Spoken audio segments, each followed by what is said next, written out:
Bonjour à toutes et à tous et bienvenue pour cette séquence Semer l'avenir. Aujourd'hui, on va parler d'un métier passion, agriculteur multiplicateur. Alors qu'est-ce que c'est que ce métier? En quoi consiste leur travail? Quel profil pour y parvenir? C'est ce que nous allons voir avec mes invités. Mais avant cela, je vous propose une vidéo qui parle de ces agriculteurs multiplicateurs. On regarde tout de suite.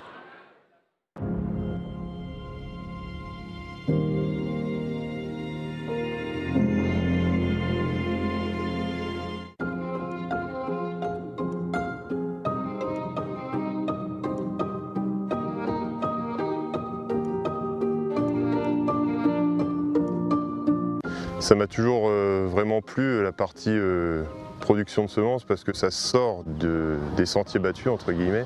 C'est toute notre activité, le sous-abri.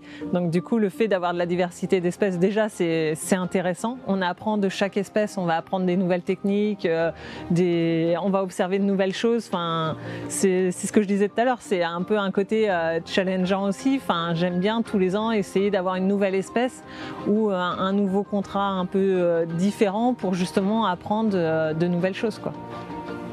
Je pense qu'on aura toujours besoin de semences et qu'en France on arrive à faire des productions de qualité et autant que ça soit fait chez nous. Donc si, je pense que techniquement on a pas mal d'agriculteurs qui sont capables de faire ça et de futurs agriculteurs. Notre variété, il faut qu'elle soit bien préservée pour que ça soit vraiment cette variété-là qui reste cette variété-là. On a vraiment une traçabilité moi je trouve ça vraiment intéressant et satisfaisant.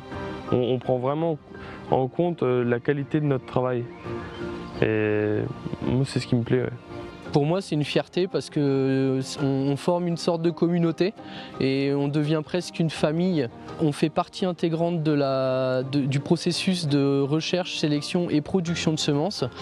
Et faire partie intégrante de cette filière, pour moi, ça a du sens. Je fais un métier que je trouve utile parce que la prochaine étape de nos semences, ça sera de produire des légumes et d'aider à nourrir les gens demain. Donc c'est un métier pour moi qui me semble essentiel et important. C'est un métier, comment dire, c'est un métier passion aussi l'agriculture. Et s'il faut faire ce qu'on aime, et moi la semence j'aime bien ça. Je suis très fier d'être agriculteur et multiplicateur de semences, ça c'est sûr, je pense que ça se voit. Non, je suis très fier, je suis fier d'être agriculteur. Fier d'être jeune agriculteur, ça c'est sûr. Fier d'être jeune agriculteur multiplicateur de semences. Et je pense qu'il faut vraiment que l'on donne l'envie à ces jeunes de pouvoir faire de la semence. Parce que ça va permettre de leur dégager un revenu, de pouvoir vraiment avoir envie de produire et de produire bien et de le faire comme il faut.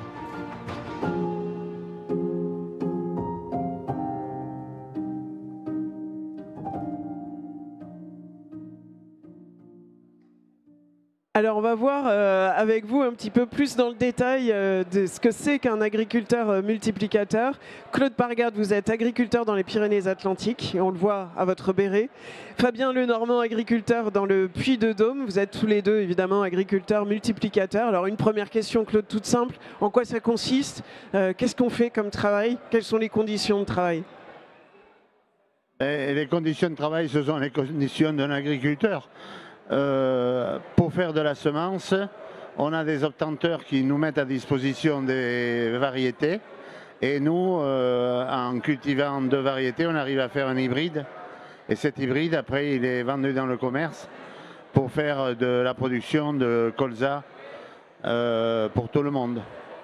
Donc le travail, c'est beaucoup de savoir-faire si vous voulez, mais c'est surtout, il faut voir quel est le précédent et après c'est des semis qui se font assez facilement au mois d'octobre pour une récolte en juin.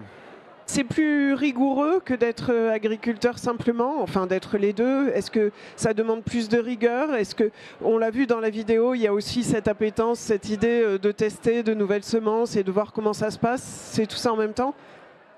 C'est sûr que ça va être différent d'une production un peu plus conventionnelle. On va avoir des cahiers des charges un peu plus stricts. On a quand même une attente derrière de pureté variétale pour que cette graine réponde vraiment à des performances agronomiques pour qu'elle puisse être ressemée. Donc surveiller, voilà. C'est analyser, quoi. Voilà, c'est ça. Donc nous, on est assez strict dans notre travail tout au long du parcours de cette culture, quoi. Et alors du coup, c'est quoi comme compétence? Vous avez un parcours un peu particulier, Claude? Ah oui, On peut en parler un moment. oui, j'ai fait 20 ans de fonction publique. Et après, comme je m'embêtais dans mon bureau, je suis parti avec un congé formation faire une formation agricole. Et j'ai repris dans le cadre d'un métayage, ce qu'on ne voit plus à l'heure actuelle, une propriété agricole dans mon village. Et voilà. Donc comme quoi la fonction publique, ça mène à tout, y compris à un métier d'agriculteur. Oui, oui, oui, oui. C'est un peu particulier, mais chez moi, il fallait être ou notaire, ou toubib, ou avocat. Et vous avez choisi agriculteur Voilà. multiplicateur. Et vous, Fabien, c'est quoi le profil? C'est donc une formation agricole qui mène à ça, forcément. Et quelles sont les qualités qu'il faut avoir? Donc voilà, après c'est une volonté aussi de vouloir partir dans ce système de culture. On cherche à faire de la valeur ajoutée. Donc moi, me concernant, il y a une surface moyenne et ça a permis de créer une valeur ajoutée sur l'exploitation et voilà. Qu'on l'explique bien, en fait, c'est une rémunération supplémentaire par rapport à votre métier, enfin votre activité d'agriculteur. Ça amène quelque chose en plus qui est un peu sûr, enfin qui est supplémentaire, qui est annexe. Voilà, ça va compléter, on va dire, il y a quand même beaucoup d'engagement de notre part, une responsabilité aussi par rapport à ce fameux cahier des charges, mais voilà, qui est rémunérateur à la fin et qui n'est pas négligeable. C'est une bonne organisation, c'est un bon modèle pour un agriculteur? Parce qu'on sait que les modèles économiques, c'est pas toujours facile dans l'agriculture. En ce qui me concerne, c'est une culture qui, avec les rotations que j'ai essayé de mettre en place, me permet d'avoir également une rotation financière. Parce que quand on fait du maïs, eh bien, on récolte qu'au mois de novembre, tandis qu'avec du colza, dans une rotation, on a des rentrées en juin. Bien sûr, la céréale à paille, qui est un précédent important pour pouvoir implanter un colza, elle arrive en juillet. Et le maïs, pour mon Béarn, arrive au mois de novembre. Et donc là, ça permet de régulariser, enfin d'avoir un revenu. Ça arrange le crédit agricole. D'accord. Et vous, indirectement aussi, j'imagine. Oui. Et quelle qualité alors? Vous avez parlé de rigueur, d'exigence un petit peu plus encore. Il y a d'autres qualités particulières à avoir pour des jeunes qui aimeraient se lancer là-dedans? Après, les qualités, du moment qu'on aime le travail bien fait, c'est vachement intéressant et c'est une autre ouverture, on crée de l'emploi sur nos secteurs, donc c'est vachement intéressant, quoi. C'est assez... Parce que vous faites travailler d'autres personnes ça, sur toutes les activités et les tâches que vous avez à faire. Voilà, tout au long de cette culture, on va avoir de l'épuration à faire, selon pour enlever les impuretés, donc c'est intéressant de ces différentes tâches. Voilà, différentes tâches qu'on peut avoir. D'accord. Et c'est un domaine qui recrute pas mal. J'imagine qu'on a toujours besoin d'agriculteurs multiplicateurs. Les semences, on le dit depuis le début du salon, c'est un peu la base de tout. Oui, oui, oui. Il faudrait qu'il y ait des jeunes qui se lancent, au moins dans la représentation nationale, pour remplacer des vieux comme moi, pour défendre la profession.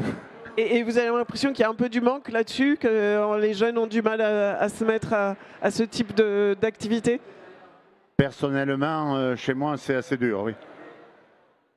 Et vous pousseriez donc des jeunes à faire ça? Vous avez envie de leur dire, enfin vous êtes jeunes aussi, hein, mais de dire aux plus jeunes, allez-y, lancez-vous, c'est un moyen d'équilibrer ses revenus, c'est un moyen de trouver une nouvelle semence, enfin des nouvelles idées, des nouvelles choses à découvrir.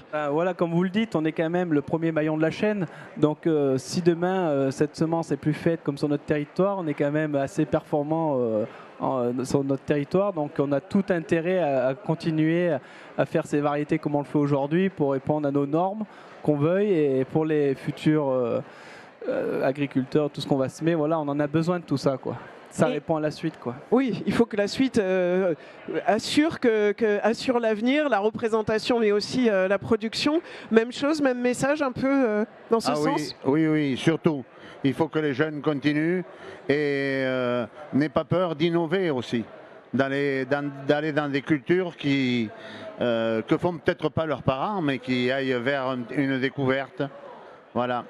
innovation et puis rigueur et revenus supplémentaires. C'est pas mal finalement comme activité. Merci beaucoup en tout cas Fabien, Merci. Claude pour toutes ces informations sur les agriculteurs multiplicateurs, donc un métier passion qui permet d'assurer un revenu supplémentaire mais avec plein de choses à découvrir sur des semences exigeantes mais intéressantes aussi. Merci beaucoup à vous tous de nous avoir suivis et on se retrouve demain pour la dernière séquence de Semer l'avenir.